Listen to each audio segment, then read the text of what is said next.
Hey guys, what is up? This is Mr. A. Crizzy here, and welcome back to another new movie review. In tonight's movie review, I'm going to be reviewing the new superhero movie in the MCU, the Marvel Cinematic Universe, and it's on a movie I just got back from seeing in theaters tonight with my dad and Uncle Charles and my friends Charlie and Anthony DePino. And this review is on Fantastic Four: First Steps. Fantastic Four: First Steps is the new MCU movie, and it's also a new Fantastic Four movie as well, set in the MCU. And so in this movie, we follow Mr. Fantastic and Sue Storm, who are having a baby after starting a couple. They both have a baby together, but then later in the movie, this evil like galactic the supervillain, I should say, is coming to destroy the Earth and also take their child, and so that goes by the name of Galactus. So Galactus is trying to destroy the Earth and also take their child too. So for the remainder of the movie, Mr. Fantastic, Invisible Woman, Human Torch, and the Thing, that they all form together as the Fantastic Four, and they must face their most daunting challenge yet as they defend Earth from Galactus and of course Silver Surfer. And of course we also get those little retro vibes, so for the remainder of the film, since this movie takes place in some sort of sci-fi New York City, and that is set in a retro style, like the 60s or the 50s whatsoever. But yeah. So when I first saw trailers to this movie, it had me a little curious, a little bit, because it had me a little curious since I always see MCU movies with my dad and Uncle Charles. Mostly Uncle Charles, since he's a big fan of the MCU, and so yeah, I just got back from seeing this film, and even by the looks from the trailers, it had me a little curious when watching the trailers, since I know back in the early days, in terms of Fantastic Four movies, because I've read on the internet that there was actually one that came out in the one that came out in the 90s, which I heard was cheesy and laughable, and from what I've read, it never got released. It remains unreleased. Although I think sources on the internet, I think, found it, like Internet Archive or something, but and of course in the 2000s, from 2005 and 2007, there was also Fantastic Four that came out in 2005, 20 years ago, as well as The Rise of Silver Surfer that came out in 2007, which I hardly remember the Tim Story ones that came out in 2005 and 2007. I hardly remember those films, so I didn't really watch them all that much as a kid, so I got no opinion on them. And yes, there's also one that came out a decade ago in 2015. Yeah, that piece of crap film, Fantastic Four, that came out in 2015 with Michael B. Jordan. Yeah, that was crap. But and I almost forgot to mention the older ones from the 2000s, that those had Jessica Alba and Chris Evans. And yeah, and like I said, the crappy 2015 movie had Michael B. Jordan. But most of us pretend the 2015 movie doesn't exist, so this is the Fantastic Four's entrance to the MCU. So when I was watching this movie, it had me it had me entertaining, and I actually, surprisingly, I actually had myself a real great time watching this movie. And I think when it comes to the story itself, I think the characters here were actually well written, and the writers actually do have respect for these Fantastic Four characters. And of course, when it comes to the humor in this film, the humor itself is not meant to be taken seriously, where it's not shoved or forced in your face. Yeah, and I do appreciate how they're trying to make this to make a good Fantastic Four movie. And I can easily say Fantastic Four: First Steps was actually a great movie. Yeah, I actually really enjoyed this movie. I thought it was great. And yeah, and for the very first time, we finally got a great Fantastic Four movie. And yeah, because excuse me. So if you're expecting a whole lot of action in this movie, they're like like don't expect that. Don't expect so much action when the movie starts up. Like right when you go into this movie, like when you go into this movie expecting a whole lot of action at the start, you're not really gonna get it until the last act. Which I'm not gonna spoil the final battles, so I'm not gonna spoil the last act. And yes, just like every MCU movie, there is a post credit scene. Like there's actually two post credit scenes, and I'm not gonna spoil it. I mean, the first post credit scene I thought was really good, but I'm not gonna spoil it. And yeah, so I'm not gonna spoil the post credit scenes on what happened in there. So, but for the most part, I think the story itself was actually well written, and the characters themselves they were actually like well written too, compared to how they were in the previous films.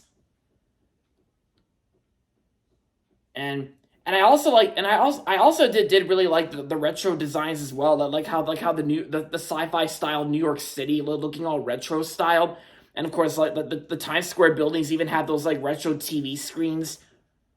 And yeah, which I thought that was pretty unique about this film. I did really like the retro styles here, which kind of almost reminds me of that MCU show WandaVision.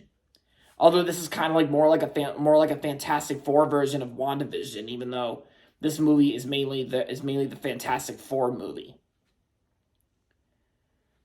And oh yeah, and I can also say Michael Giacchino actually scores the movie. Like Michael Giacchino actually composed the music score to this movie, and you guys know how much I love Michael Giacchino. He's done music for a lot of films I love, like the Pixar films he did, like Incredibles, Ratatouille, Up, Inside Out, and oh yeah, and Coco, he did that too. And of course, Michael Giacchino, he also did Disney's Zootopia, and he'll be back to score Zootopia 2 this Thanksgiving, which I'm really excited for that. And yeah, and I gotta say, I think when it comes to the visual effects, like I think the visual effects were actually not that bad here. And I think during like room settings, I gotta say like when it comes to like certain scenes involving like rooms, that they're definitely not like dark rooms in every single scene like in that crappy 2015 one.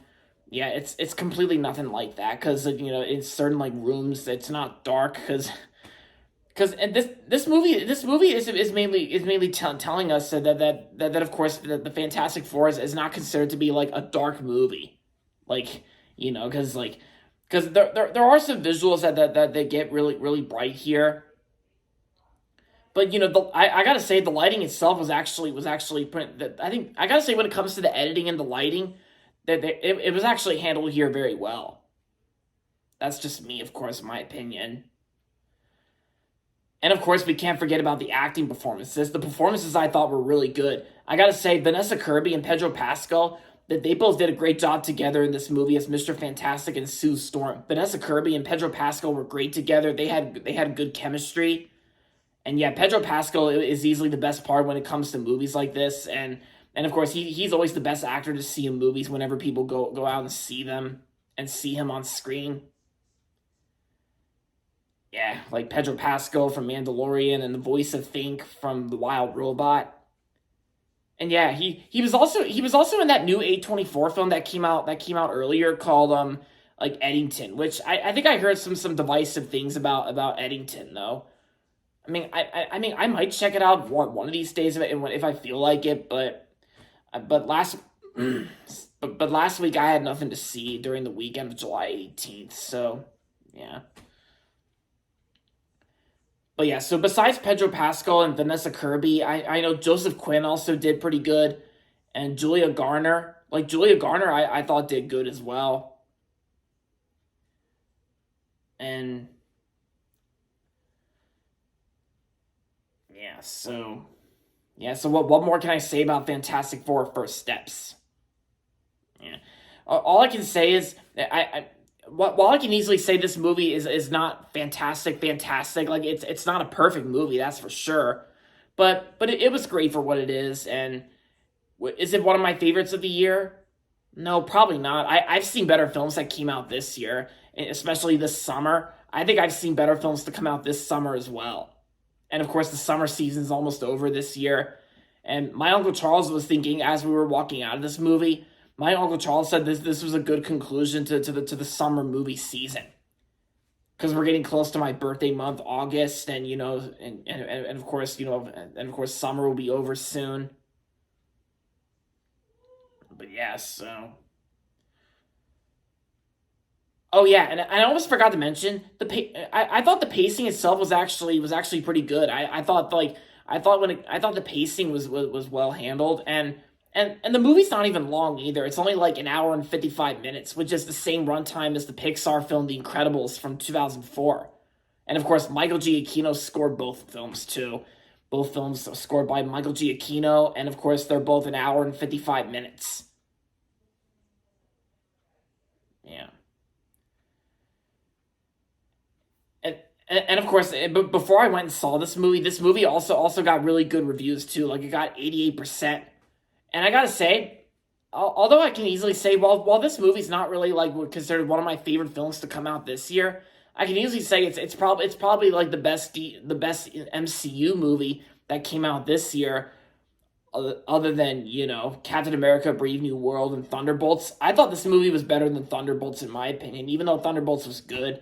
Captain America: Brave New World wasn't that bad either, in my opinion, but in terms of summer superhero movies, is this movie better than James Gunn's Superman? No, I gotta say, James Gunn's Superman was better. Yeah, that's just my opinion, but you guys already get the points, so. Yeah. So overall, The Fantastic Four First Steps was a great movie. Not fantastic, not literally fantastic, but it was great for what it is. So overall, I'm gonna rate this movie 4 stars out of 5. Yep, 4 stars. So yeah, and yeah, so even if you're like a true longtime MCU fan, then I say I recommend checking out this movie. Yeah, yeah, I couldn't really recommend it enough. It's probably a good one to watch for to conclude the summer season, and yeah, and there you have it, guys. That's gonna be it for my movie review on the new Fantastic Four. Hope you guys liked it, and if you're not subscribed yet, don't forget to subscribe if you haven't yet, and also make sure to like this video as well.